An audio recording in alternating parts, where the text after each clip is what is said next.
mas infelizmente faleceu no dia de ontem um grande amigo nosso, o jornalista Josafá Venâncio, grande jornalista, amigo, uma pessoa de fino trato, grande profissional, e nós queremos registrar aqui no Senado Federal nossas condolências à família desse grande jornalista. Trabalhou durante muitas décadas no jornal Diário do Nordeste, acompanhou os trabalhos da Assembleia Legislativa durante muitos anos, 4 anos que eu fui deputado, estive ali muito próximo ao Josafá Venâncio, uma pessoa muito querida nossa, que lamentavelmente jovem, vítima de um câncer, perdeu a sua vida no dia de ontem. Então, nossas condolências à família deste magnífico profissional e maravilhoso ser humano. Um abraço, muito obrigado. Excelência atende na forma do regimento em relação à solidariedade à família. Senador Rubem Figueiredo. Senhor presidente, senhores ouvintes da Rádio Senado, senhores telespectadores da TV Senado, senhores e senhoras que nos honram com a sua presença nesse plenário. Senhor presidente, eu venho de uma recente viagem ao meu estado. Passei o final de semana em Mato Grosso do Sul e trago de lá uma preocupação que senti de todos os setores da sociedade do meu estado. É a questão da inflação. É hoje uma preocupação nacional.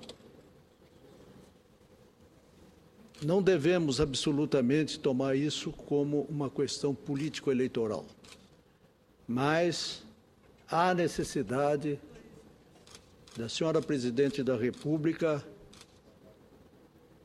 ter como preocupação maior a solução dessa questão. Disso vai decorrer, se não for delineada uma política rigorosa de combate à inflação, vai, sem dúvida nenhuma, decorrer para outros fatos que nós podemos lamentar muito. Eu, ao chegar aqui ao plenário, estava falando o senador José Agripino. Ouvi-o com atenção. Um dos temas que ele analisou foi justamente a questão da inflação. Logo a seguir, tive a oportunidade de ouvir as palavras do senador Inácio de Arruda, que se preocupa com a questão do salário mínimo, sobretudo. São duas questões importantes. São duas questões levantadas por parlamentares de vertentes diferentes, mas que essas vertentes, elas se comungam no interesse maior da República. São dois pronunciamentos que eu respeito profundamente e são motivo de análise de todos nós. Mas, senhor presidente, nos últimos dias, sorrateiramente, o tema sobre a privatização do período Fernando Henrique Cardoso vem sendo mais uma vez divulgado na mídia e redes sociais para criar uma cortina de fumaça no debate eleitoral que se inicia. Chamo a atenção desta Casa, senhor presidente, dos senadores da oposição e da base aliada, para que desta vez não se permita que esse tema venha a obscurecer o verdadeiro propósito de uma campanha eleitoral. Discutir as melhores propostas que possam trazer prosperidade e paz social ao Brasil. Insisto na tese de que o uso do tema da privatização em campanhas eleitorais não traz contribuições efetivas para o país. Polemizar essa questão é o mesmo que permitir que a hipocrisia continue a reinar sobre nossas cabeças. Primeiro, porque sabemos que há um consenso na sociedade de que cada tempo histórico tem características próprias. O quadro econômico mundial hoje não é o mesmo do da década de 90. Segundo, porque sabemos que o atual governo rendeu-se à realidade e, com atraso de uma década, começou seu programa de privatização dos setores rodoviário, portuário e aeroportuário. Os ensinamentos da vida converteram os renitentes, mostrando que a livre iniciativa pode ser a resposta eficaz para a falta de investimentos no setor público.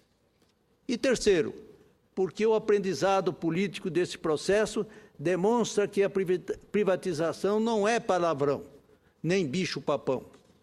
Tenho ouvido em muitos lugares que a divulgação sobre as mazelas da Petrobras, e agora, lá no meu estado, eu ouvi insistentemente por setores mais variados de nossa sociedade. Tem por objetivo oculto criar um ambiente para privatizar a empresa no futuro. Nada mais delirante e descabido. Quem difunde isso não tem a responsabilidade com a verdade. Todos sabemos que o verdadeiro problema da Petrobras não é o seu sistema de governança.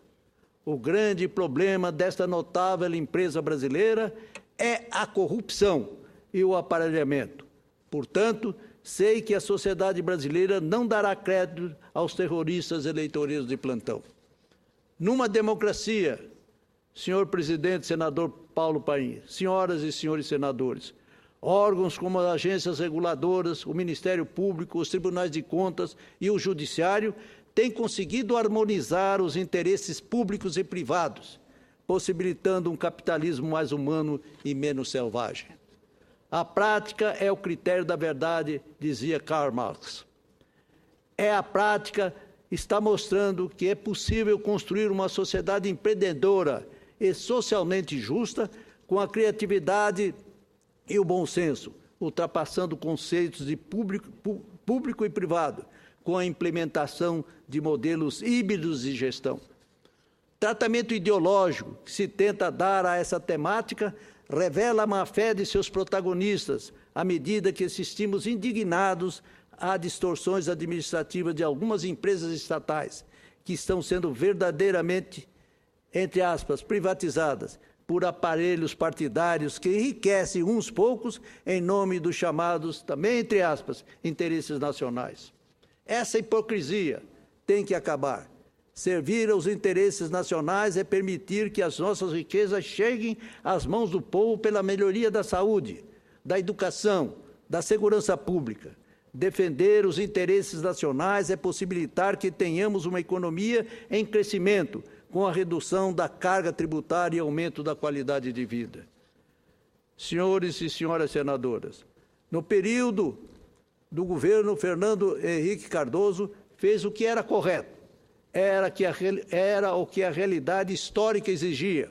O Brasil precisava avançar, se modernizar, superar as amarras do estatismo dos anos Geisel e propor novos modelos de governança para a economia e para o setor público. Era fundamental conquistar a estabilidade, reduzir a inflação e melhorar a performance do país no comércio internacional.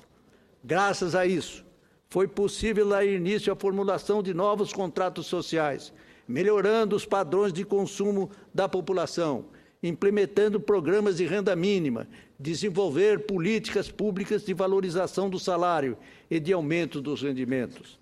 Nesse caso, olhando todo esse processo de médio e longo prazos, devemos questionar de maneira aberta e coerente até que ponto isso se tornou possível em decorrência dos impactos trazidos com a mudança de paradigma implementada no governo de Fernando Henrique Cardoso e, posteriormente, aprofundada pelo governo Luiz Inácio da Silva. Pergunto, temos que fazer um debate honesto sobre esse assunto. Demonizar as privatizações, pura e simplesmente, significa fortalecer políticas regressivas e dar espaço ao atraso. Fazer alterações semânticas, trocar palavras como privatização por concessão, nada mais representa do que infantilizar o debate. Senhor senador Paulo Paim, apelo à consciência de todos os senhores senadores e senadoras, para que não admitam que o maniqueísmo em torno desse tema paralise as mudanças que o Brasil tanto almeja. Os resultados estão aí. Eu pergunto, O Brasil melhorou depois da instauração do novo modelo de gestão dos setores de telefonia, exploração mineral e energético? Os estudos de grandes especialistas dizem que sim. Claro que existem problemas, mas olhando o quadro de maneira macro, é impossível negar que deixamos de avançar.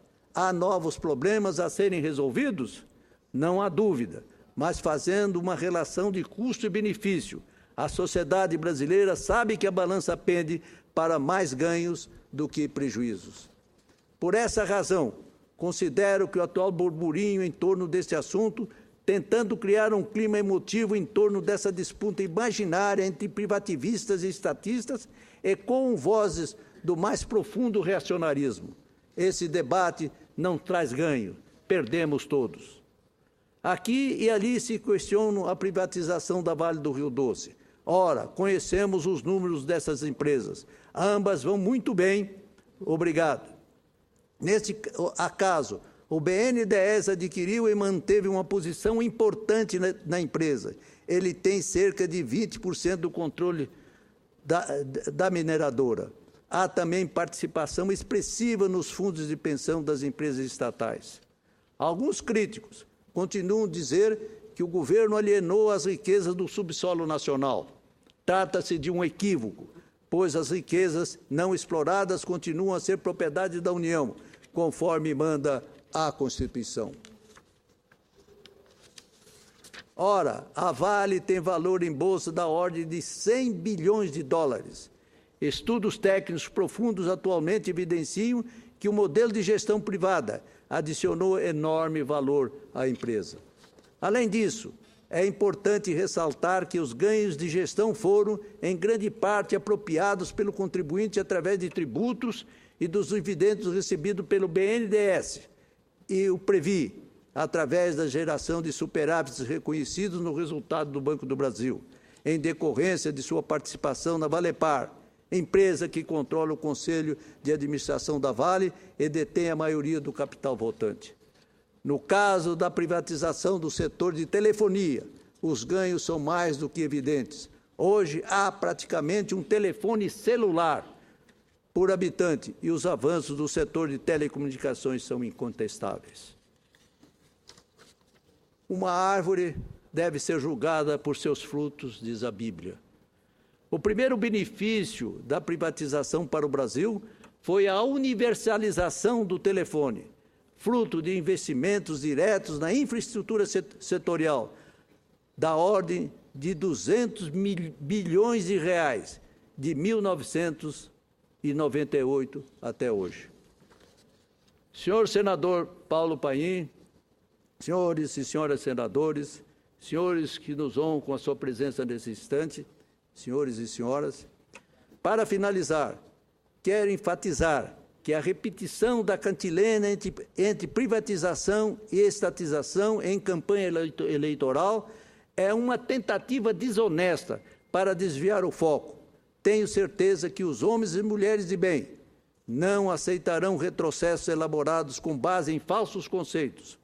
Os dados da realidade não permitem mais mistificações sobre esse assunto. Senhor presidente, um retrospecto que fiz agora sobre a situação do nosso país com relação aos extraordinários ganhos que a administração do eminente ex-presidente Fernando Henrique Cardoso trouxe ao nosso país. Muito obrigado a Vossa Excelência pelo tempo concedido.